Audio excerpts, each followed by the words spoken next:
Well, howdy partners, we got some breaking news within the past couple hours. Holy smokers, this ain't no joker. Qualcomm stock is absolutely going insane, up 23% here today, and almost all those gains came in the past hour of trading. It's up another 5.5% after hours. This is an unbelievable, unprecedented move for Qualcomm stock, guys. We're going to talk about that one. And then Netflix stock is hardly moving after hours. They just came out with their earnings, and I want to basically tell you guys what they reported for earnings, and then we're going to get into why the stock is not moving, which is baffling people, because Netflix stock usually moves huge on earnings, and to have the stock not moving at all, people are like, what is going on? What is going on? Okay. First off, in regards to Qualcomm, some massive Goliath news came out right before the market closed here today. Okay. Apple and Qualcomm have settled their royalty dispute, the companies announced in a press release. The settlement includes a payment from Apple to Qualcomm, as well as a chipset supply agreement suggesting that Apple will buy Qualcomm chips for future iPhones. The companies did not say how much the payment will be. Qualcomm stock obviously rose more than 20%, boosting its market cap around $15 billion. Okay, it's the biggest day for Qualcomm since 1999, back in the tech bubble days. Okay, now Apple didn't move much on this news. However, Intel, which is a Qualcomm competitor, did fall on the day. Okay, this is massive news for Qualcomm, guys. This came out of nowhere. A lot of people were not expecting this, and especially on this scale. There are three huge reasons why this is massive news for Qualcomm, for a good thing. Okay, number one, this is the massive legal costs basically end for Qualcomm. Qualcomm was having to spend ridiculous amounts of resources, money, okay, to kind of like file all these lawsuits, and they're suing each other back and forth. This basically ends for Qualcomm now. They were spending hundreds of millions of dollars on legal costs. Never mind that, the management's attention, a lot of the executive team was on all this whole situation with them going back and forth in the courts with Apple. That ends today. This is just great news for Qualcomm right there. Reason number two is no payments had to be made from Qualcomm to Apple. Actually, it's vice versa. Apple's actually going to make a payment, we don't know how big, to Qualcomm. It could be a few hundred million, could be a few billion dollars. We don't know what the payment is there from Apple to Qualcomm, but needless to say, Apple's paying Qualcomm and not vice versa, because if it was a vice versa situation, Qualcomm had to pay Apple, that could have gotten really ugly. So that is great news for Qualcomm. And the third reason is by far the biggest reason of all these, okay? They're getting Apple back as a customer again. This is as big of news as you can possibly have as a semiconductor company. If you're talking about you're a big player in the smartphone space and tablets, and you sell electronics into all these players, and let's say Apple's not the company you can do business with, you're just missing a massive amount of the market, okay? Apple's a company that sells a couple 100 million iPhones per year, and in those iPhones, they usually use the highest of the highest end chips, meaning that you can usually charge very high dollar amounts to Apple. So if you lose out on Apple as being one of your customers, and you're a big player like Qualcomm is in mobile phones and just mobile devices in general, you're just losing out on a huge opportunity there. So that is great news for Qualcomm now that they can be back in one of the biggest electronics makers literally in the entire world. And this makes me think maybe there was something there that Qualcomm had, specifically around 5G, and maybe Intel just couldn't get it done, and Apple was like, dude, we're screwed in this situation. We have to hit 5G. Apple's expected to come out with a 5G iPhone in fall of 2020, and if they miss that and they have to push back another year, they're going to miss out on a ton of sales there. You could even have customers switching over to Android, because I can guarantee you a massive amount of Android phones will actually be 5G over the next 12 months. And if Apple's doesn't hit the market for 2 years after that, that could get really ugly for Apple. So in my opinion, Qualcomm ended up being in a position of strength here, probably because Intel just probably failed with 5G. My beliefs, I have no proof to back that up. That's just what I'm reading through the teacher leaf. Because if it was one of those things, if Apple was in a position where Intel was looking great great for 5G and the next 5G phones and whatnot, I'm thinking Apple wouldn't have been as desperate to make this move, because it definitely looks like Apple's more desperate than Qualcomm in this particular situation. So we'll see what happens there, but needless to say, like a smash home run, for Qualcomm there. Great news, okay? Now let's talk about the really big news, which is Netflix and Netflix stock. So Netflix earnings came out here after the bell. Netflix posted its first quarter earnings on Tuesday and beat Wall Street estimates and company guidance for revenue, earnings per share, and global paid net subscriber additions during the period, but it also turned in weaker than expected guidance for subscriber growth in the second quarter. Netflix added 9.6 million paid subscribers globally, its biggest quarterly haul ever,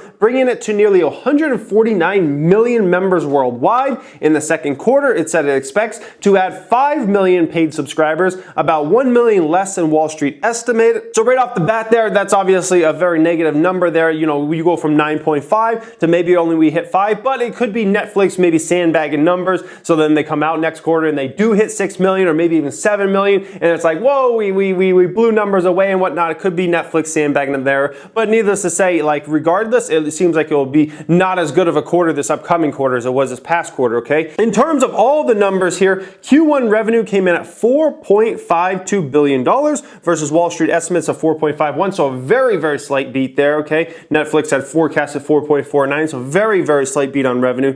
Q1 earnings per share on a GAAP basis came in at 76 cents versus Wall Street estimates of 58 cents, and Netflix was expecting about 56. So a nice beat there on the GAAP earnings per share. Q1 total paid subscriber growth, paid net additions came in at 9.6 million versus Wall Street was expecting about 8.94. Netflix was expecting about 8.9, so a very nice beat by Netflix there. 1.74 million new subscribers in the US versus Wall Street was expecting 1.6. 7.86 million new subscribers internationally. That's a huge number there. Netflix was expecting about 7.3, Wall Street as well. However, the upcoming quarters where the numbers were a bit weak, okay? So 5 million was expected when Wall Street was expecting over 6 million net ads for this next upcoming quarter, okay? 300,000 expected in the US by Netflix. Wall Street was expecting over 600,000 new ads. 4.7 million internationally. Wall Street was expecting about 5.4. So needless to say, at least on the good front, Netflix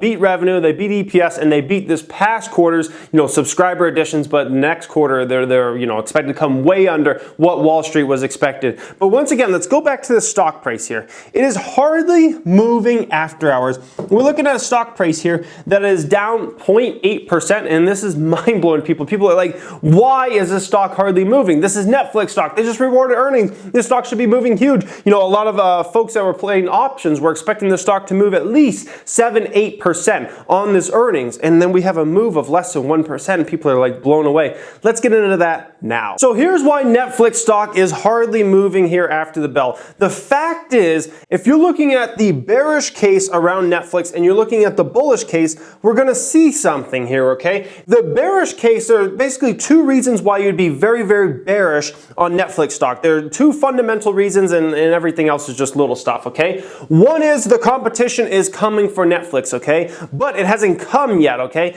Disney and Apple have announced their streaming services, but those don't actually hit the market until the fall time. Meaning, basically, if you're looking at it from a competitive standpoint on a negative front around Netflix, obviously, you're looking at this and you're like, well, no one's canceling their Netflix yet, okay, to go and sign up for Apple or to go sign up for Disney Plus or anything like that, because they're literally not even available. So if somebody's enjoying Netflix, they're not going to cancel right now. If anything, they might cancel down the road, and they might say, hey, let me try this Apple service. Hey, let me try the Disney service, okay? But that's not going to be till at least a fall time, if not winter time, okay? So that's still a long time away. And then also the bearish cases around this company being overvalued, which, why did I spell overvalued with a U? It should be with an O there. That's a typical Jeremy thing there, okay? But needless to say, if the company was overvalued yesterday and you feel like that, today you still feel the same way. Nothing has changed, based upon these earnings, if you're on the bearish side, about feeling that the company is overvalued. If you look at the trailing PE, if you look at the forward PE on this company, and then you look at the competition coming, most folks are going to feel on the bearish side,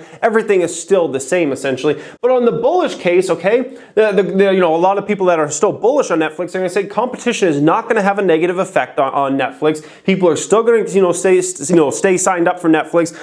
Apple coming in the game, Disney. they're not going to have much of a negative effect on Netflix at all. People aren't going to cancel, and you know, Netflix is going to keep growing, and they're going to say, hey, the growth beast is going to continue. Well, here's the problem if you're on the bullish side, and why you can't be super bullish and why you don't see the stock up 10 or 12% after hours is, yeah, the past quarter were phenomenal numbers. Those were really, really strong numbers. They beat across the board.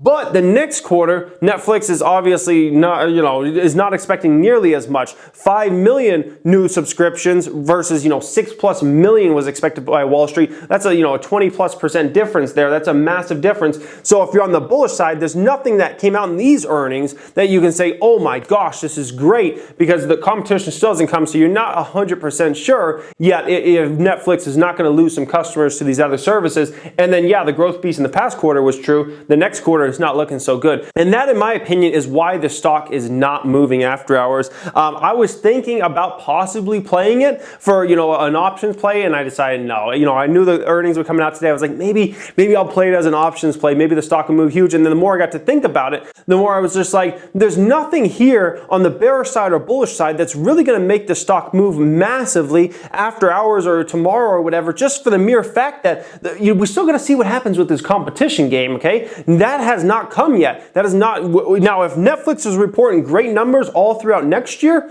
then the bulls are going to get really excited, okay? But if next year we start seeing some weakness because of the new Apple service and Disney service and other competitors come in, then all of a sudden the bear case is going to start getting roared up. But we kind of got to wait, you know, at least a few more quarters before we'll start to see any numbers really be affected, you know, from the bearish side on any of these competitive services, because they just haven't even come out yet. They've just been announced, but they haven't actually been in the market yet. That's still, you know, 6+ months away. So anyways, let me know your opinion on Qualcomm or Netflix in that comment section. I want to hear your guys' opinion on those stocks. Thank you for watching and have a great day.